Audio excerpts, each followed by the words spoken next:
जी देखिए, ऐसा है कि 10 अक्टूबर को लाहौर में एहतजाजी जलसा और धरने को मौसर बनाने और असातिज़ा को इनके बुनियादी और जायज़ हकूक़ की आगाही के लिए पंजाब टीचर्स यूनियन के सूबाई नायब सदर मोहम्मद तारिक कुरैशी ने सूबाई सदर पीटीयू चौधरी अल्लाह रखा गुजर की हिदायत पर गुजरांवाला में आगाही मुहिम का आगाज़ कर दिया है। इस हवाले से उन्होंने गवर्नमेंट गर्ल्स प्राइमरी स्कूल, शरीफ शहीद colony, government primary school MC number 22 और शाहीनाबाद प्राइमरी स्कूलों का दौरा किया है और असातिज़ा से मुलाकातें की हैं। मुख्तलिफ स्कूलों के असातिज़ा से मुलाकातों के दौरान इनका कहना था कि लीव इनकैशमेंट, ग्रेजुएटी, पे प्रोटेक्शन जैसे बुनियादी और असातिज़ा के जायज़ मुतालबात की मंजूरी के लिए एक बार फिर 10 अक्टूबर को लाहौर में पुरअमन एहतजाज रिकॉर्ड करवाया जाएगा और धरना दिया जाएगा और असातिज़ा और पंजाब के सरकारी मुलाजमीन के हकूक़ पर किसी को भी किसी सूरत भी डाका नहीं डालने देंगे। असातिज़ा 10 अक्टूबर को अपने मुतालबात की मंजूरी के लिए कमर कस लें। लाहौर में 10 अक्टूबर को जीना होगा, मरना होगा, किसी को भी, चाहे वो कोई भी हो, कितना ही बासर क्यों ना हो।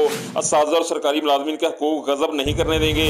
ज़िली सदर म्यूनसिपल कैडर असगर जुबैद फुलरवान, मुनव्वर हुसैन, शकील दानिश भी स्कूलों के विज़िट के दौरान PTU के सूबाई नायब सदर मोहम्मद तारिक कुरैशी के हमरा थे। इस मौका पर असातिज़ा की कसीर तादाद ने मोहम्मद तारिक कुरैशी को 10 अक्टूबर को लाहौर में होने वाले पुरअमन एहतजाज में पूरे जोशो खरोश के साथ शिरकत करने की यकीन दहानी करवाई और असातिज़ा के हकूक़ की मुसलसल और कामयाब जंग लड़ने पर PTU की पूरी क़यादत का शुक्रिया भी अदा किया।